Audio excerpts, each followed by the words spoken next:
lupa atau tidak belajar ya. Oke. Nah, di sini tolong ya diperhatikan ibu ketika menjelaskan agar tidak terjadi salah paham. Ya. Yang pertama yaitu letak geografis Jazirah Arab.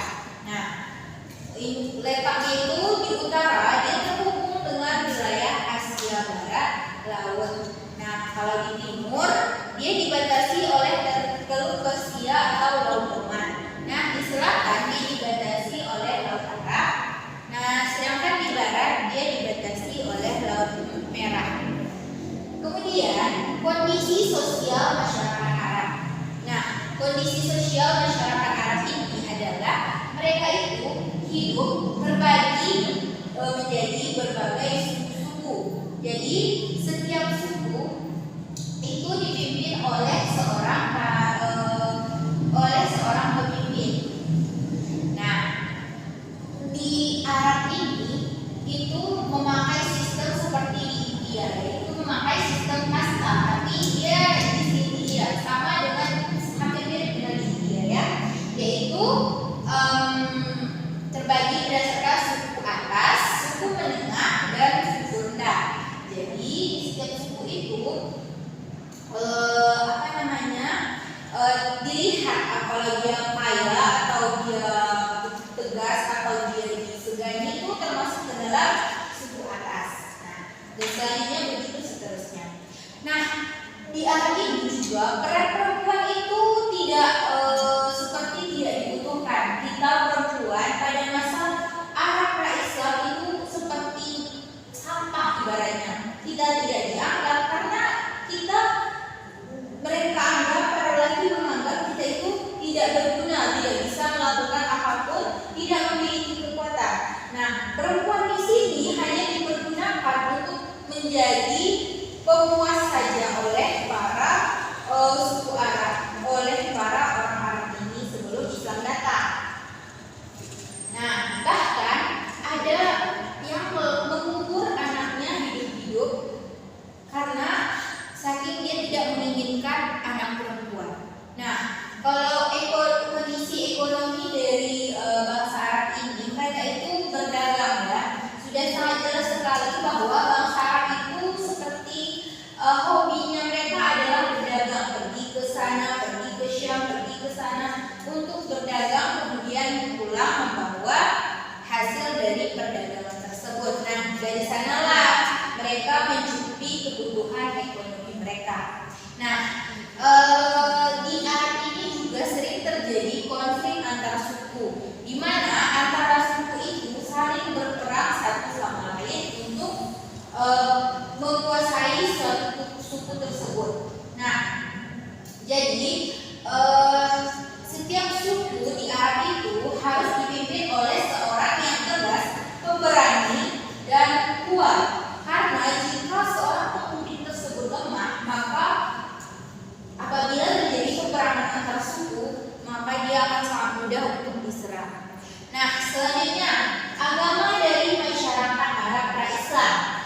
Di sini agama yang mereka anut sangat banyak sekali jumlahnya.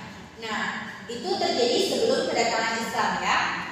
Salah satu agama yang kepercayaan mereka adalah agama, ada yang tahu agama apa? Nah, agama yang mereka anut adalah agama politeisme. Nah, bagus ya Pak. Politeisme itu adalah agama yang menyembah para dewa-dewa. Nah, kalau Anda bertanya, apakah cuma itu Bu? Tidak. Mereka menganut agama lain, ada berbagai macam agama. Itu salah satu contohnya politeisme. Nah, selanjutnya ada agama mereka yang menyembah berhala, di mana berhala-berhala itu diletakkan di samping-samping Ka'bah. Dan jumlah berhala itu mencapai 360 berhala. Berapa Anda? 360. Nah, di sini kalau kita membahas agama, sebelum Nabi Ibrahim, sebelum Islam datang, kan Nabi mana lebih dulu, Nabi Ibrahim atau Nabi Muhammad? Nah, pada masa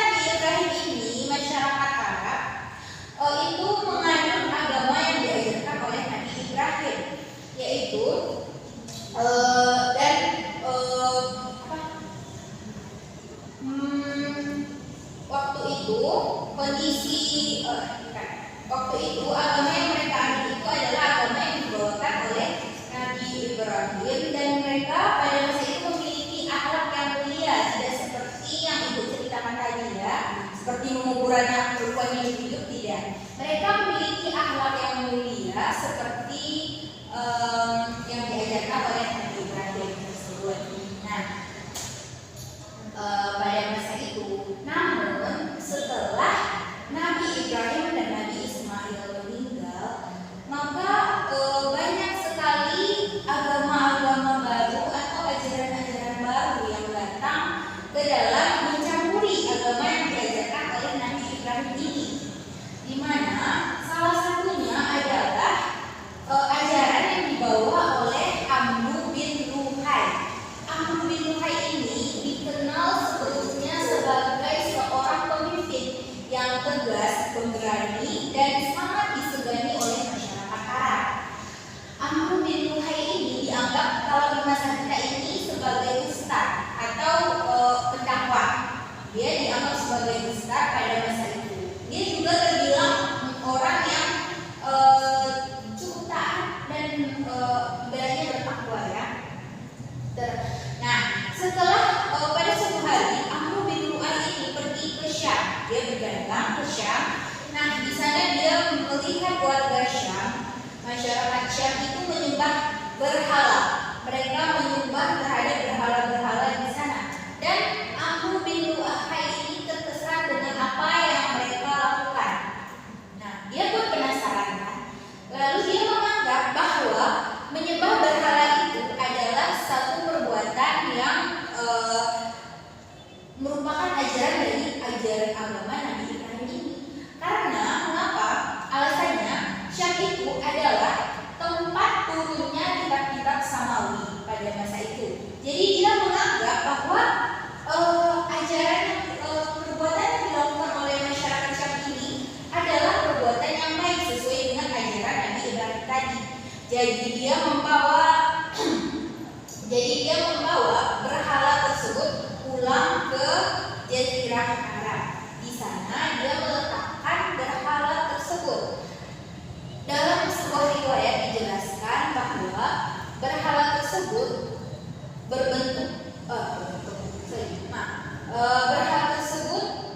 sangat besar dan terbuat dari batu akik berwarna merah dan menyerupai manusia.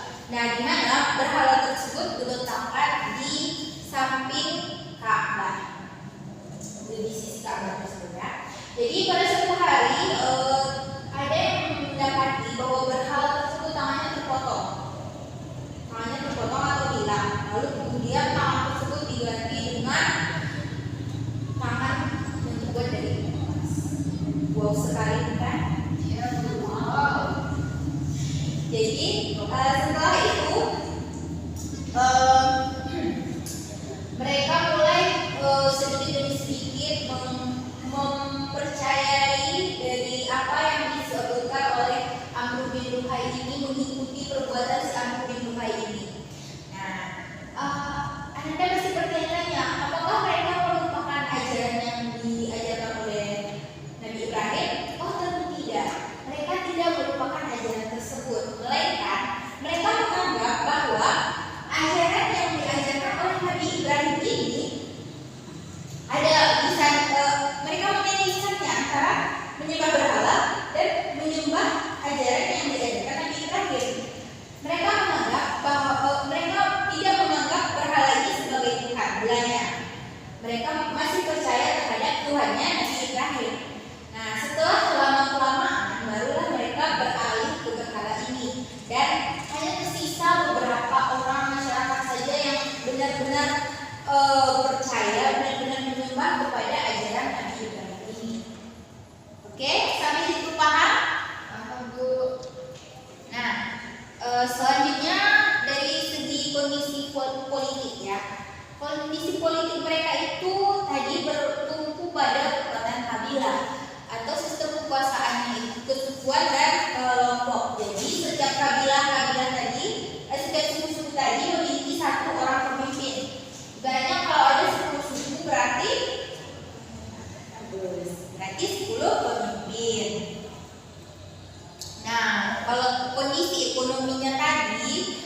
Doa kafaratul majelis. Subhanallah. Itu sudahi. Wabillahi taufiq wal hidayah. Assalamualaikum warahmatullahi